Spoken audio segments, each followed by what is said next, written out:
Sa panahon ng kolonyalismo, nagbalik sa San Diego si Crisostomo Ibarra mula Europa.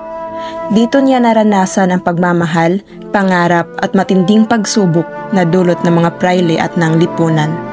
Sa Kalye Anluwage, nagdaos ng ingranding salo-salo si Kapitan Tiago bilang pagbati sa pagbabalik ni Ibarra. Dito unang ipinakilala si Crisostomo Ibarra sa mga panauhin ng San Diego. Bakit ba tayo pinatatawag ni Kapitan Tiago? Sus, Maricel, huwag kang maingay. Parating na ang mga panauhin. Napakalaking handaan ito. Ano sa tingin mo? Naturalmente, si Don Santiago ay napakayaman. Hindi na niya aalahanin ang basta ng labis. Ay, Kapitan Tiago! Napakalagyan namin ang iyong handaan. Saan ay may important na anak? Abay, syempre, Doña Victorina. Ikaw pa, maupo ka muna. Salamat sa inyong pagdalo. Ipinakikilala ko nga pala ang anak ng aking matalik na kaibigan, si Don Crisostomo Ibarra. Magandang gabi sa inyong lahat. Hindi ba ninyo batid na marami sa mga Indyo ay mga mangmang? Walang makakatalo sa kamangmangan ng mga Indyo. Doña Victorina, layunin kong magtayo ng paaralan sa San Diego upang magkaroon ng kaalaman at kinabukasan ang mga kabataan. Ibarra, hindi mo alam ang iyong sinasabi. Dito nagsimula ang tensyon sa pagitan ni Ibarra at ng mga praile. Ibarra, Tinintem, ikinagagalak kong makilala siya. Kaibigan ako ni iyong ama, si Don Rafael. Isa siyang tunay na mabuting tao. maraming salamat po, Teniente. Ano po ba talaga ang nangyari sa aking ama? Hindi siya nagkasala.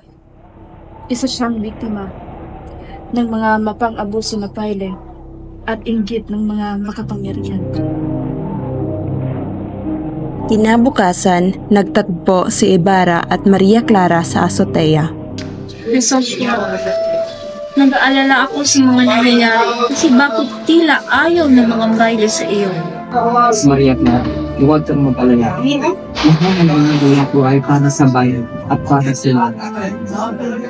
Samantala, sa simbahan, pilit na pinagtatrabaho ang magkapatid na Basilio at Crispin. Ikaw, Basilio, ay kahating multang ipapatong ko sa iyo dahil hindi magkabantay ang patlang ng tugtog. At ikaw, Crispin, hindi ka uuwi ngayong gabi hanggat hindi sumisipot ang iyong ninakaw. Ginoo, alas 9 pa lamang po ay hindi na pwedeng maglakad sa labas. Mahuli kami ng mga Guardia Civil at malayo pa po ang aming bahay. Abat inuutusan mo pa talaga ako? Tandaan mo, mas mataas ang posisyon ko sa'yo. Isaksak mo yan sa kukote mo. Kaya wala kang karapatang diktahan ako na iintindihan mo ba? Opo. Mabuti. Basilio, may iwan ka rito. Crispin, sumama ka sa akin. Kuya! Tulungan mo ako! Huwag mo akong iwan! Papatayin nila ako! Ben, kuya! Kuya! Naglakad si Ibarra at nakasulubong si Teniente Guevara.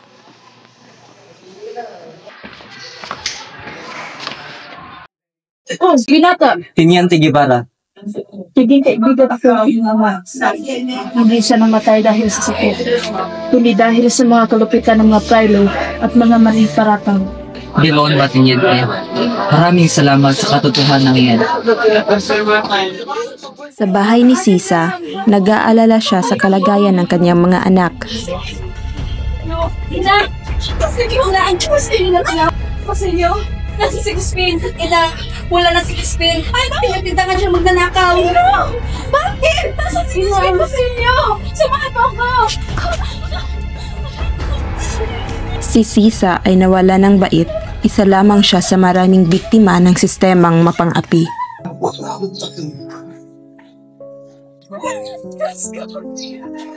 Ang mamamayaan niyo ba? Parang ako ang muna!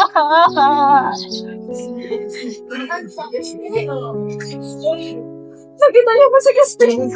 Tulong! Di ba ito yung babaeng baliw? Ano? Ikaw kasi siya ang baliw! Nasaan ang mga anak mo? Nasaan sila? Ganun pala. Sumama ka sa amin. Hindi ka makakalayang. Wala akong kasalanan! Wala ka na tao. Wala akong kasalanan! Habang patuloy na nawawala ang kanyang anak na si Crispin, si Sisa ay dinala sa kwartel. Doon, sinalubong siya ng mabagsik at mapanirang si Doña Consolacion. Buksan niyo ako! Buksan niyo ako! Buksan ko! Nabi ko ba si Crispin? Sandali! Nakita niyo ba ang babaeng kanina? Nandito pa sa loob, Senyora. Maaari na po kayong pumasok. Classics. Hoy! Babaeng baliw! Ang tawag mo dito, ha? Palaboy! Basura! Anak ko ba yung anak ko? Nakita niyo ba si Christine? Anak mo? Mga magnanakaw na sa kristal? Walang silbi tulad mo? Sila masamang tao, mga bata lang po sila, hanapin po natin. Bueno, gusto mo ba talagang makita ang mga anak mo? Sige nga, sumayaw ka, baliw! Sumayaw ka! Gagawin ko? Ang galing sumayaw. Gayahin mo ako. Ganito. Isa, dalawa.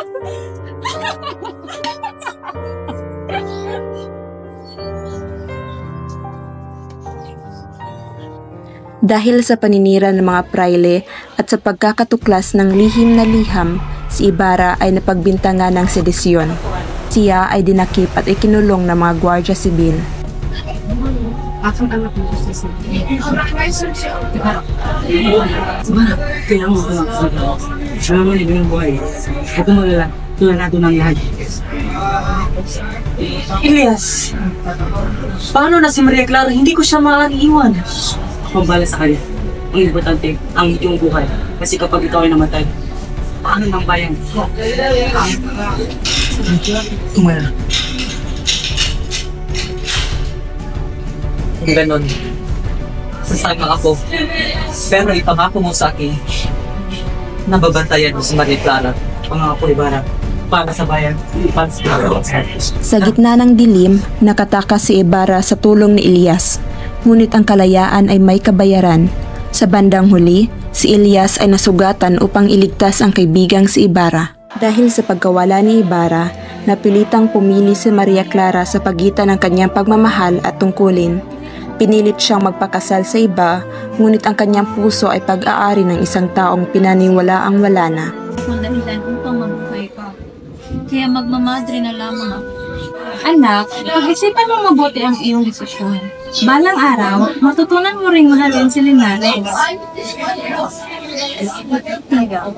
Mamili ka. Ang aking kamatayan o ang pagiging madre. Diyos ko po. Sige, magmadre ka na lang. Basta huwag ka lang mamatay. Pinili ni Maria Clara ang pumasok sa kumbento upang takasan ang sakit ng mundo. Isang mapait na desisyong bunga ng pagmamahal, kawalan ng pag-asa at kabiguan.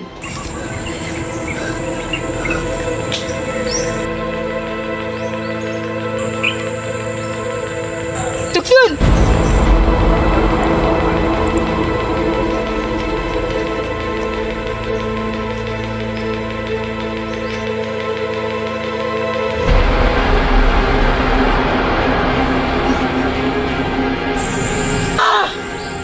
Sa pagtakas ni Ibarra, nasugatan si Elias. Sa huling sandali ng kanyang buhay, natagpuan siya ni Basilio, isang batang nawala ng ina at kapatid. Ina! Crispin!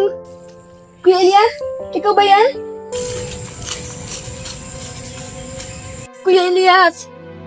Anong nangyari sa'yo? Basilio, Huwag kang sumuko. Maghanap ako ng tulong. sandali. Huwag na. Wala nang oras. Inig ka muna sa akin. Dito niya iniwan ang kanyang huling habilin para sa kinabukasan ng bayan. Sunugin mo ang aming mga bangkay ng iyong ina. Walang darating na sino man. Hukayin mo ang mga gitang ubinaon ko. Gamitin mo ang mga yaman na ito upang ikaw ay makapag-aral. Mangarap ka ng mataas, matuto ka, nang sa gayon, balang araw, ikaw ang isa sa magiging pag-asa ng bayan. Pangako, Kuya Elias, hindi ko kayo kakalimutan.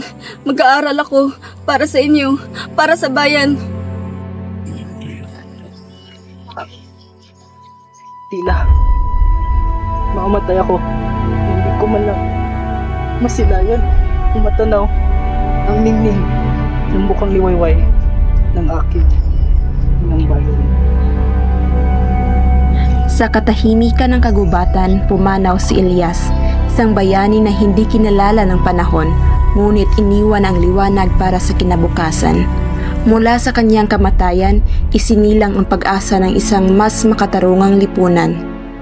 Sa huli, hindi tagumpay ang iniwan ng kwento kundi tanong. Hindi liwanag kundi apoy. Apoy ng pighati, ng galit, ng pag-asang nakikipaglaban sa dilim. Ngunit may isang naiibang tinig, isang batang nagngangalang Basilio. Wala pang armas, wala pang pangalan, ngunit sa kanyang mga mata, nagniningning ang panatang. Itutuloy niya ang laban para sa bayan.